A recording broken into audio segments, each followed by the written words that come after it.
Welcome to another episode of Off Script. This week is the CNN News Week edition with our favorite guests here. I'm Will, one of your co-hosts. And I'm Ashley. And today we're really excited to have Katie Langenfeld here with us. She is a top agent in the Omaha market.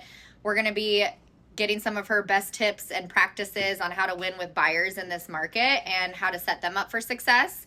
And no better person to do it than her. She has sold over 40 homes year to date in 2025. She's killing it, over 15 million in volume. So I think we have the right person to walk through this with us. Literally crazy, Welcome. Right? The numbers, excited to be here. Yeah, and you have like such a long, extensive career in leadership as well as sales. So right. This is going to be fun. Mm-hmm. This will be fun. So to start off, we're 7 hours or 8 hours away from our volleyball game tonight, you guys. And one thing I realized this morning, it dawned on me, Katie, that you as a buyer's agent is you on the volleyball court. You take everything, right? You're aggressive. And I thought about that this morning. If you're ever playing sand volleyball with Katie, she's going to get every single ball. But how synonymous to how you are as a buyer's agent? Aggressive and you get what you want.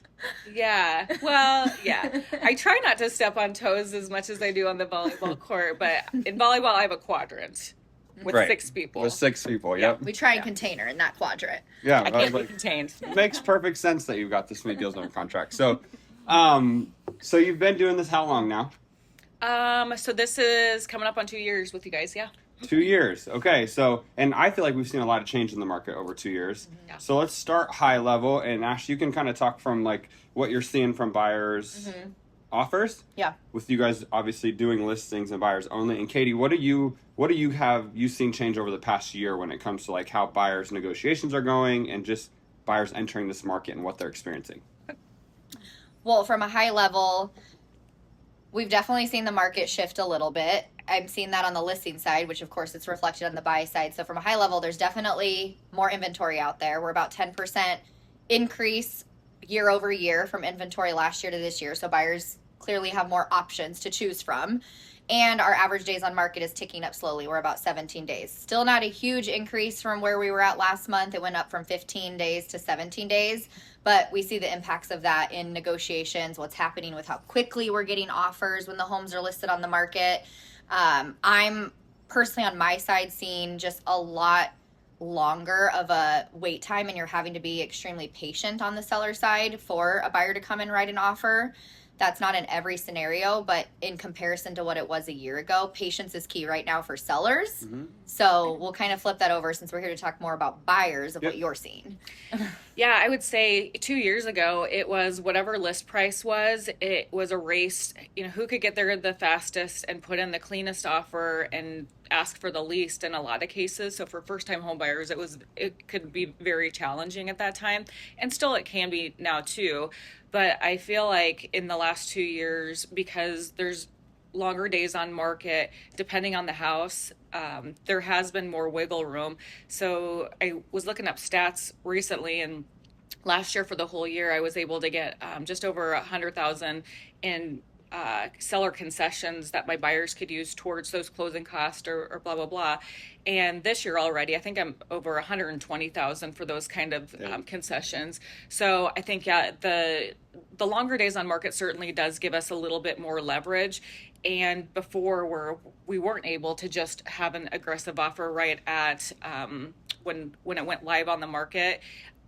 We have been a little bit more aggressive depending on the situation in the house, making smart offers still, but able to either come down in purchase price and get closing cost, or sometimes a combination of both, but it just depends on the house. Yeah, that makes sense. And when you're in these situations with buyers, as we kind of get more into the details, before going to consult, what's the first step? Is how much more important or less important is the communication with the listing agent right now?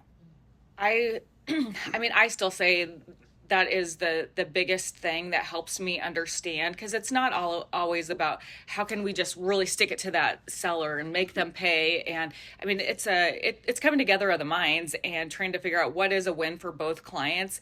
And sometimes in different markets, sometimes the buyer wins, sometimes the seller wins. And so just working with a listing agent to try and find a solution is really what's key. So it's not always all about money and, close tomorrow. It can be it can be money, but a lot of times it's, can you close on a specific day, or will you allow the seller to have a post occupancy, or is it okay if your buyer's timeline's flexible? So I would never know that if I was just submitting a blind offer. So I like to get on the phone with them and ask a lot of questions and figure out, what is the situation and do they have any other offers? Yeah. Yeah, I mean, the only thing that I would probably piggyback off to that is, from a listing agent perspective, I'm so appreciative when the buyer agents call me and we can kind of get on the phone and verbally talk through the situation as well. It saves a lot of time and it provides me context to present to my sellers if I know their specific situation. So I think for me, it's almost like a non-negotiable when I was working with buyers, that regardless of what market we're in, I always picked up the phone, called the listing agent to understand context before I put an offer in, because I think it benefits the buyers too. Just the whole situation is more beneficial when your agent knows what are the pain points of the sellers and how to press on those to kind of get you more leverage in the deal, essentially. Yeah. I mean, that's really what it is like not pressing on it, but really understanding it, I guess, so that you can get your offer accepted and win, especially if you do end up in a multiple offer situation. How often is it for you that a buyer's agent would just submit an offer without talking to you? Frequently, surprisingly. To me, it's such a standard practice. So when somebody doesn't do it, it's odd to me. But then I realize that's not the norm for a lot of agents, and more so the agents that aren't doing a lot of business. I guess I should clarify. The agents that I'm doing deals with all the time, or that top agents that are doing a lot of business, that are writing a lot of offers, they're very consistent about following that practice. I would say it's more of the people that are selling a couple of houses a year. I don't think it's intentionality behind it. It's probably just not knowing that maybe they think it's unprofessional thing to do. I've had some agents feel like, well, we're not in a negotiation then if we're doing all of this verbally before putting it in writing. So I think it's also a perception thing of professionality. I don't look at it as a bad thing, but I would say probably 50% of my offers don't call me before they write one. They just write it, or they'll send me a text and say there's an offer in your inbox. And I personally love having that context of the offer. We have an alarm going off here. You're going to cut this. Sorry. Another offer coming in. You can finish everything. 50% of... About 50% of the offers, I would say, don't provide context, call me, anything. It'll just be like, hey, I'm writing up an offer and it's in your inbox. It's crazy. And I usually then end up calling them because I like to. I'm like, hey, what's your buyer's situation? Because I want to know, as a listing agent, if they do come in with a low offer or all of their closing costs, do they need the closing costs? If they'll be forthcoming about that information. Is this a want or a need? Or can we even get a deal together if we don't cover closing costs? Can I get creative in another way if they have to have the closing costs? So I'm also doing my due diligence to try and get the deal together too. Because at the end of the day, yes, it's a negotiation, but we're all on the same team trying to get to the closing table and trying to get to the end goal that both the sellers want to sell their house and the buyers want to get a house. And how do we make that happen where everyone feels like they've won in some way? Yep. Yeah, it's great. It's interesting too because from an agent perspective, markets ebb and flow, right? So we still do have some houses that are multiple offers, and we'll see as we keep going into this market, we'll either see more or less of that. And during these times where it is slower and there's only one offer, you're negotiating back and forth and having that communication. When you fast forward with other buyers in future business and you're in a market where there is multiple buyers and you've done a deal with somebody, you're building rapport with them as well, right? So I think that's not something to sleep on as an agent. You're going to fast forward a year, 2 years if you're good, and you want to put a good name out there from a reputation standpoint. So make sure you're doing the right things even when the market's changing. I think it's important. We talked about this last episode with Ash on sellers. One of our main jobs from an agent perspective is managing emotion throughout a transaction, right? We have to manage our own emotion, but our clients as well, and set expectations. So talk to me as we get into the buyer consult. Are they important right now? How important, and what are you doing in them? How have they changed over the past year? I think, even last year, this year, but especially 2 years ago, looking in hindsight, a lot of the misses that I had were because I didn't do a thorough buyer's consult, and maybe it was a quick one that I was only able to do at an open house, or maybe they had bought multiple properties and, we're calling and working maybe with some other agents, just seeing one house at a time, like realtor.com.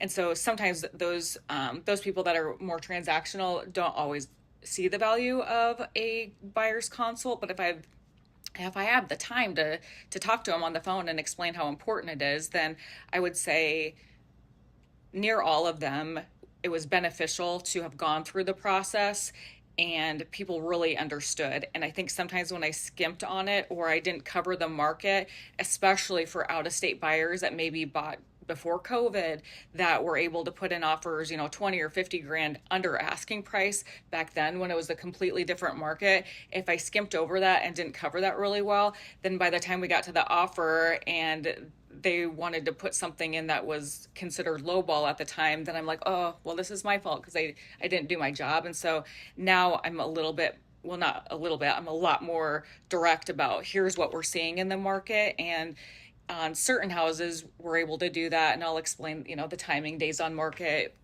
where there's opportunities. But if it's a house that's, in the 250 to 300 price point that, has that community pool or something, I mean, there's going to be multiple offers on that puppy and it's not a time to come in low. So are you kind of guiding that buyer consult based on who the buyer is? I mean, you probably have a structure that you follow, but like if you know they're in a more competitive, type of price point, yeah. Are you like setting expectations differently than say like a 500 up, 600 up if it's less competitive? Well, I tell people that, I mean, a good house, a good solid house, it's going to have eyes on it. And regardless of what price point it's at, if it's a house that you absolutely love, chances are that other people are going to love it too. If it has a new roof, new HVAC, all the new windows, all those things that are highly desirable and expensive, then other buyers are also going to be zoned in on that too.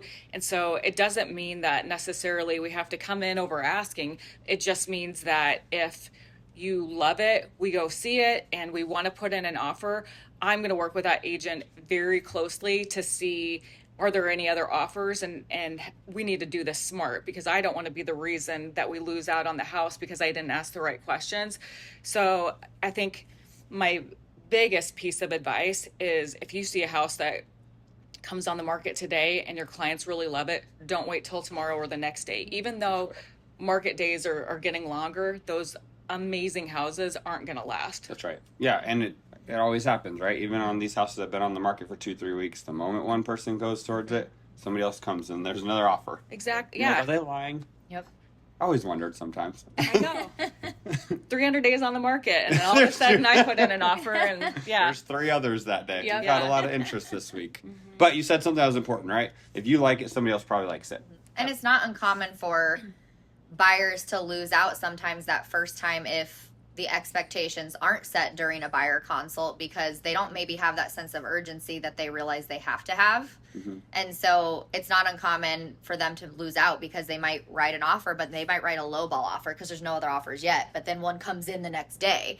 So curious from your perspective on this, like I think a lot of this comes down to just doing it over and over an experience, and you start to gauge it by knowing the situation and talking to the listing agent. But how do you guide a buyer in those situations where there is no other offers, they want a deal, but like, we shouldn't sit on this house because even a day or two, another offer could come in. Yeah, you're asking if I've already submitted the offer or if... That they're wanting to submit an offer and it's maybe like a low ball and they're like, well, there's no other offer, so let's see what happens. Like, we have time to negotiate. And like, you probably know as an experienced agent, like, we may not have time to negotiate because something else could come in. So how do you reframe the buyer's perspective of like, if we were to lose out on this house, like, are you okay with it essentially? Yeah, I mean, well, the first call I would make would be to the listing agent and ask them, when can you and your seller look at this offer? And if it's not until tomorrow, or maybe they need 48 hours because the seller's out of town or whatever, then that's when I'll go back to my buyer and I'll say, look, we can still put in this offer, but maybe as a backup, we need to talk about an escalation clause or something that we might want to submit in addition, just in case that there is another buyer that comes in. And because if they steal it from underneath you, you don't want to be thinking, ugh, why didn't I just put in a full price offer and I would have got the house? Like, I could have afforded it, but I wanted a deal. And sometimes, I mean, it doesn't happen very often anymore, but sometimes I still get those very cynical buyers that maybe were burned on a bad prior experience that, as honest as I am, sometimes they still don't believe me and that, this was their experience the last time. And so every once in a while, they kind of have to experience that heartache of losing that house. And then from that point, it's not a conversation of I told you so, but it's more like, yeah, this is what I was trying to say when we were talking about the market, that it's a lot different than what it was back then. And so I'm here to get you the best deal possible, but sometimes the best deal is getting you into the house that you absolutely love, that you can afford, that you're happy with. And, and not every house is priced at the top of the market. Sometimes it can be priced right on value, and sometimes they price it below value. So just because it's priced a certain way, I'm still going to run comps, but you could still be getting a really good deal on it, but a good deal can vary depending on your mindset. Yep. So when we're having buyers enter the market right now, like going back to a little bit high level, like what are buyers looking for right now in an agent, that the buyers that are entering the market today? Yeah, it depends. I mean, sometimes when I'm at an open house, I'm seeing a lot of first time home buyers. They don't know anything about prior interest rates during COVID and how low they used to be. And so now I feel like interest rates now are going to be pretty close to what they're going to be for a while. And so they've kind of come to not even come to the realization, that's just the realization, is that rates are this. So I do see a lot of that, but when I'm talking to them, it's very apparent that they don't know the process from beginning to end of what happens and what all the value that I try and provide.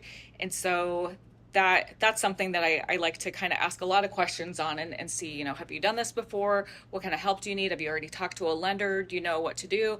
And most of the time it's no. And so I'm happy to sit down with them, for an hour and just go through the process and get their ducks in a row. But if it is let's say if it's someone that comes into an open house and they do have a house to sell, then that's a little bit different of a situation. So I think their expectation is, they want to get top dollar for their house, and they want to pay the lowest price for, whatever house that they're going to move into. So, I mean, I think that really hasn't changed, but just the perspective of what the market is now and how it changes seasonally. Yeah. So they want somebody that knows what they're doing. They want to be educated, right? Yeah. When you go into a buyer consult, what is your end goal? Like, I want them to walk away with what? So, I mean, there's a lot that I cover in a buyer's consult, but at the end of the day, I'm more of a feelings person, and I'm of course logical, and I like to follow a process, but I want them to know that with all of the things that happen during a transaction, my job is to take as much stress as possible off of their shoulders, so that all they need to do is just to find a house that they're going to love, and then I'm going to take care of the heavy lifting. And I'm credible, I have a team of people behind me that help support, and we're going to get them to the finish line and close on time. But I think it's just about that trust and making sure that we're a good fit to work together. So building rapport, creating trust with them.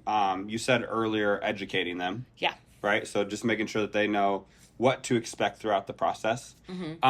Last thing I have a question on is, like, how do you create urgency in a buyer consult, right? Like, where you have somebody that's motivated, but you want them to not lose out, and all these things that you guys have talked about already on this episode, right? Like, well, they might have to get burned here. They might have to experience this first. Like, how are you trying to get ahead of that and set expectations? Yeah, of course I don't want anybody to be disappointed, but sometimes, they'll say, oh, I saw a house yesterday, now today it's pending. And so then that's a good opportunity to say, yep, in this market, there's a lot of houses that are, the really good ones are going pretty quickly. And so I do try and say, if you see a house on the market today that comes up on your MLS email, then call or text me that day, and if you're available, let's see if we can get you in. I never want to be the reason why somebody misses out on a house.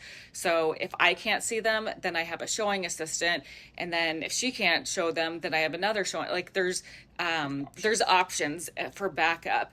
But yeah, I think sometimes they just see how quickly houses are selling, and that's helpful. But then also, and we do cover that in the buyer's consult too, but so depending on the house, it just kind of depends. But sense of urgency, I really just say it is up to them, because whatever their schedule allows is what we'll try and accommodate. And let's say they're very busy, and maybe they're a fireman and they work 12 hours a day. If they can't go in there and see it, then either me or Macy could take video and then send it to a Google Drive, and they can decide if they like it from there. And if they really do, then let's try and find a way to get out there tonight or early tomorrow morning. But I'm going to call that listing agent just to make sure that there's no offers in. Yeah. So I would also say maybe like really just, I think something you do a good job is understanding and digging really deep and understanding their motivation to create the sense of urgency of bringing it back to like at a high level. What is the why behind this person's move? Is it we're moving because we have a baby that's due X, Y, and Z? So I think something that you do a really good job about, and I've noticed it, is okay, well, this is the timeline that we talked about in the buyer consult and what we're working towards. If we don't write an offer on this and we lose out on this house, are you okay with that? Are you okay with us maybe not being out of your house and into your new one when the baby comes? So I think a lot of times bringing it back to the buyer's motivation and the deep dive that you do during the buyer consult helps move people through the pipeline. Is that what you're asking too? Kind of like how do you create that urgency to keep them like moving through your pipeline? I think that's where the buyer consult is so important because you have to know why they're moving to begin with, not just that they want to look for a house. Yeah, for sure. I do. The motivation is really important. So if it's somebody that we're in a rental and they only have 60 days to find something, I mean, that's a big sense of urgency. And if they don't have a backup plan, then we need to find them a house immediately, or they just moved here from Germany or whatever. But I think, finding out what their timeline is and their motivation. What happens if we do find them a house? Of course, they're going to be happy. But what happens if we don't find them a house? Then what is that plan B? And sometimes it's like, there is no plan B. We don't want to have to do this. And so, if they're looking for a very unicorn property, it might be really tough to find that in a couple of months, and it might not happen. But if we can, then I think we'll try and move mountains just to accommodate their schedule in order for it to happen. But I think I don't know. I guess I've never really dug deep. I've always just asked a lot of those direct questions to kind of figure out, or and asking too, how long have you been looking for a house, and if it's been the last 2 years and we're doing the buyer's consult and they're telling me, oh yeah, it doesn't matter, 2 bedrooms, 1 bath, and a price point that's really there's a million options. Yeah, a million options. Then I'm going, well, what you're saying is very reasonable. And so what am I missing? If there's got to be hundreds of houses that have fallen into that criteria within the last couple of years. What is the reason that you haven't made a move? And sometimes I find out really good information about somebody's situation that maybe they wouldn't be forthcoming to say just from the beginning. And it could have been embarrassment or whatever, and I'm not trying to embarrass them or put them on the spot, but sometimes just that clarity of like, oh, this is why, that makes sense. And now that if we do find something now, then you're more open and in a better situation to be able to start looking. Yeah, a lot of times I think with buyers it's fear-based of why they're not writing an offer. So going back to what we talk about is asking the questions all the time that we do. Like if you've been looking for 2 years, why haven't you wrote an offer yet? And just asking them that direct question so we can understand like what is the reasoning. Or if you're further on and you actually are actively looking at houses and they won't write an offer and they're like, this checks all the boxes. Like I think something to get ahead of that in the buyer's consult that you probably do a good job about is, if we were to find the perfect house, are you in a position to write an offer today? Yep. And I think just being very direct with clients and asking those, a lot of agents are fearful because they're fearful of the answer that they're going to get of like, maybe they're not in my 0 to 30 anymore. But I think the best way with buyers is just to be very direct with them and understand. Otherwise, you're going to spend a lot of time showing houses and not selling houses. Yeah. And my goal really isn't to just like take somebody out and let's write an offer on a house that you don't really love. I want them to love this house. But sometimes you don't find everything out at the buyer's consult. And I feel like when you go out and do a showing and you see body language and how they react immediately when they open, I mean, that's a showstopper. That's a game changer. Like you walk through the door and it's like, the wife might have that reaction, but the husband might just be like, And then I'm kind of drilling in on the husband going, okay, there's something about this that he isn't on board with. Is it the house or is it, I mean, who knows? They could have had a fight that morning, but is he really on board to move, or is she pushing him and then he's just going to drag his feet the whole time? So, I mean, I'm not going to interrogate him, but I'm going to try and ask him more questions to figure out what's really going on. And, is this a move that I think we're going to make or not? No waterboarding. Probably not necessary, right? So if you're in a situation, let's like some specifics here. If you have for the agents that have clients that have seen 20, 25 houses, we hear it all the time, right? Like, show these people 25 houses. Like, great agents are able to have the tough conversations. What does that sound like? How would you even approach that? I hear from both of you guys. Like, what's a good way to approach that conversation of, we've seen 20, 25 houses. I don't feel like we're getting close. We've written one offer or 0. Like, what do we do? I mean, I Do you don't know fire your them? perspective, but no. Well, no, I mean, I feel like if that's happening, there's probably something I'm doing wrong. And so even though I might do a thorough buyer's consult, it might have been that's what they thought at the time. And then when we start to see houses, then expectations change and they might go, oh, okay, this is what I'm getting for the money. And this is just not, it's not checking my boxes, and it's a lot less fun than I thought it would be. And so if we're going to see houses and then all of a sudden I feel like, nothing's sticking, then I'll tell them that I feel like there's something that maybe I didn't get enough information on, because the goal really isn't to have you see 20 houses. I really do want to get inside of your head and see what you're seeing. And so when we're going and doing these showings, I'm going to ask you a lot of questions and figure out, do you like the floor plan? Do you like the lighting?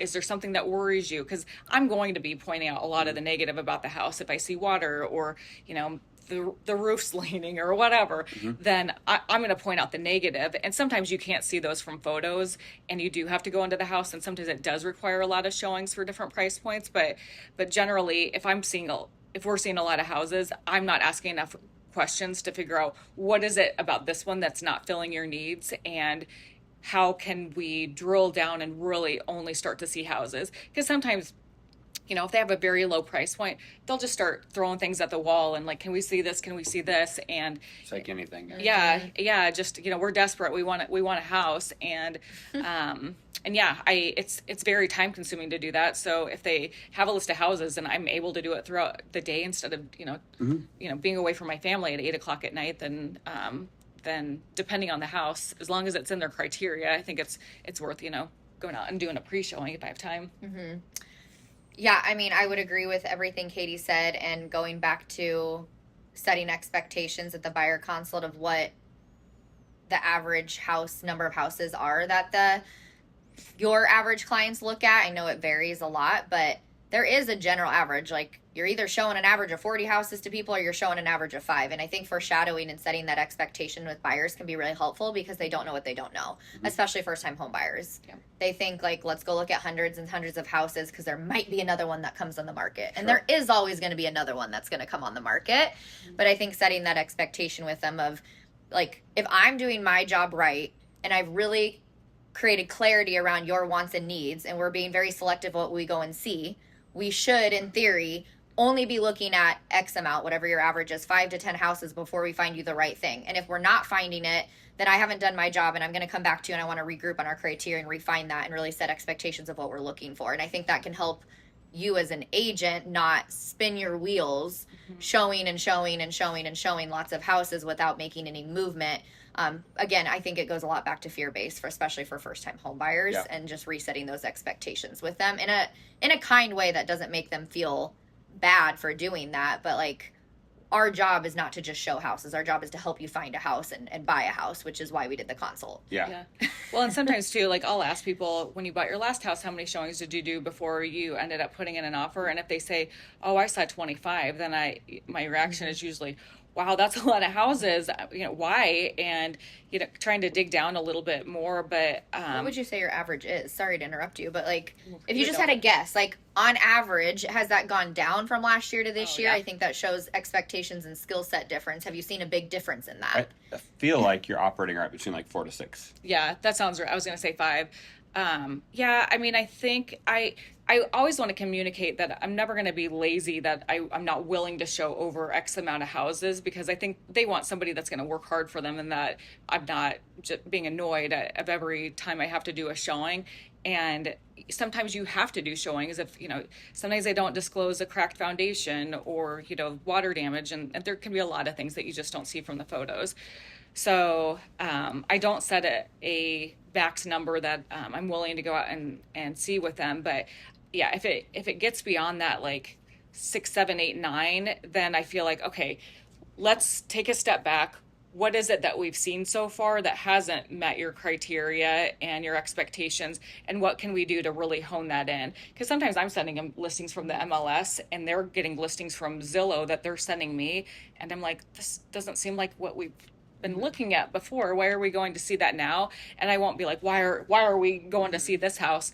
But I'll say, has from what we talked about before, are we widening our radius, or what makes this house so special? And sometimes it is like, oh, this one has a heated garage, and yeah, of course, for this house I would be willing to drive an hour to work every day. But it's funny. There's so much good in that, by the way. It seems like you're always filtering, right? Mm-hmm. That's one thing. Always filtering as a buyer's agent. Like, okay, let's hone in on, okay, that's not okay for them. That's not okay. So you're just filtering at all times. Mm-hmm. And then if you're having like any hard conversation, hey, maybe I missed something. This is what has been happening, and pull them to high level. Mm-hmm. We said no on this. We said no on this. We were open to this, but now we're not open to this. Like, let's get on the same page and let's move forward in an appropriate manner, right? Like, Yep. The goal isn't to show 20 houses. I think it's important to set the expectation. Like, it's not uncommon for you to see 1 to 2 houses and find the right one, which is why we're here today, right? To save time and a buyer consult. And I think that's probably what you're doing there is like, hey, setting them up for success early and not letting them go to that, like, what if there's one more? What if there's one more? What if there's one more? Well, and especially with first-time home buyers that have never done it before, they're afraid, what if I only see one house, and then the perfect house then comes on the market right after that, and I don't see it, and then I kick myself. And I guess I just tell them that, if you see a house that you're just absolutely in love with, I mean, you marry one spouse, you find someone that you love, and, you're still with them usually. So, I mean, it's, depending on the level of that love, then sometimes it is, this one I don't. 7 years. Yeah, that's right. But this one, it's only been on the market for X amount of days, and I'll call the listing agent and see how competitive it is. If they have any other offers, but yeah, sometimes it's like, if this is filling all of your buckets, then let's look and see again what's come available. And if this is really a unique opportunity for you, then, this could be it. And of course they have their out of doing an inspection and all that kind of stuff, which I wouldn't want them to just spend $500 on an inspection and then say, oh, this house is better and I'd rather have that. But yeah, I mean, usually, you can tell body language when you're in the house with them, and if they light up, then yeah. Well, it's clear you know how to get people under contract since you've sold 40 houses this year. So what I'm hearing kind of in all of this conversation that you're having is, if you're a buyer agent or you're an agent listening and you want to win in this market and you want to sell a lot of houses, because there's no way Katie would be able to sell 40 houses showing 30 houses to each client. Right. I think that's clear. Right. So if you're wanting to be more efficient with your time and sell more houses without having to work 100 hours a week, what you can do is have consistent buyer consults with your clients, set very, very clear expectations on showings, what to expect in this market and how to win in this market with your buyers, and really get that showing per client down significantly in order to convert at a high level and do more business without being unproductive and spending more time. And a lot of that is just going to come back to building that skill set and that comfortability around it, and also having the courage to have hard conversations with clients when they're not moving and they're not like making the offer, doing the things that you talk about in the buyer consult. And sometimes those are really hard conversations to have. And I think a lot of agents avoid those because they don't want to get fired, or, well, now they're not going to buy a house with me if I don't show them hundreds and hundreds of houses. But I think that's where sometimes your own boundary settings have to come in, and setting clear expectations with people and really having that difficult conversation and know, is this person worth like all of my time if I'm spending 90% of my time on one client showing houses when I could be serving all of these other people in my pipeline who are listening to my professional advice and my guidance and following what we spoke about in the buyer consult. Yeah. Really good. Yeah. Good. Well, and one thing too is that what I learned from you is I can't force somebody to have a much faster timeline. It's either going to work for them or it's not. If they say, oh, I'm going to wait a year, I'll ask them why. And if it makes sense and we can find opportunities that, oh, what if you did this and then sometimes they can move faster. But generally, I've never convinced somebody to just, move now when they want to move in a year. But I think I was also a little bit less direct about asking those questions a year or two ago because I wanted clients and I wanted to keep busy and I wanted to do showings. And but I tell now every client, whatever your timeline is, it makes no difference to me. It's whenever you want to do it. And I feel like when I took that step back and showed that I have no desperation, it's going to come when they're ready and they're the ones in charge, then it just seemed like they would come to me more often and I wasn't pushing them, because no one likes to be pushed into, are we going to write an offer? What do you think about this? And, you know, and even after I do my showings, I'm not like, well, do you, you know, if I see that they're just like, oh, okay, I'll ask them, you know, what do you give it out of 10? Is it a 6? Or, you know, and they'll say, oh yeah, it was a 6 or a 7. It was okay. I'm not gonna be like, okay, well, let's write an offer. I mean, I don't want them to, you know, I don't want them to not be not pushed. Yeah. I tried it. It doesn't work. And with buyers agents, with coaching and everything. Kay, I feel like you're a phenomenal example of hard work and practice makes perfect. I think you're 80 buyers in over the last 2 years, 1.5 year or so, about 80 buy sides. Last year you were 150 consults to 38 buy side closings, which conversions okay, that was at the beginning, and now this year you're 1-to-1, which is absolutely wild. Like 40 some appointments to 40 some closings. Yes, there's some rollover there, but to have that kind of conversion shows like how you've honed in on this and how great you've gotten at this. And I think that just shows like your drive and how badly you want to be great for your clients. Yeah. I mean, at the beginning, I wanted to do as many buyer consults as possible because I needed the practice and I wanted to see what works, what doesn't work. And I learned a lot what doesn't work. And so, yeah, I think you just have to have the practice and you know, I don't have much of an ego in that area. Other areas, volleyball, maybe so, but yeah, I think I'm always willing to learn, and I know I don't know it all. Yeah. Got anything else here, Ash? No, I think just that the buyer consult, it's funny because I've been selling real estate for 10 years and I didn't do a buyer consult until 3 years ago. So, and in reflection and even just having this conversation, it's so critical. Like I spent so many hours, don't do it that way, spinning my wheels, showing houses, getting frustrated with buyers not understanding, like you can't just put in a 40,000 lowball offer. And like, just like Katie said on this podcast, like that's my own fault as an agent, or that was my own fault as an agent, not educating my buyers. And so if you want to really do a lot of business and you want to perform at a top level as a top agent, you have to do these things. It's a non-negotiable to do buyer consults. So if you're not doing them, like you need to start now if this is how you want to be performing. It's a non-negotiable. I think it's critical, and have the courage to have the tough conversations that you're having in order to move people through your pipeline, and have the discernment of, is this an actual lead that wants to buy or not? And I don't think you can have that discernment without having in-depth conversation with people before you start the process. I love it. You guys are literally crushing it this year. I feel like you guys are both in this perfect spots. Like you both bring a tremendous amount of confidence to what you do. And Ashley, you're process driven. This is what we're going to do. This is how we're going to get this sold. And Katie, you bring like an enthusiasm to people of like making this exciting for them. You guys are have the goal of doing about 102, I think was the goal units between the two of you. You're pacing at 160 between two people is absolutely wild. How are you guys doing this? Try that again. How you guys are accomplishing this could be a whole another episode, but I appreciate it. Thanks for coming on, Katie. Thanks. Joining us today in our news desk. We'll see you next week. See you next week. Thank you guys. Bye.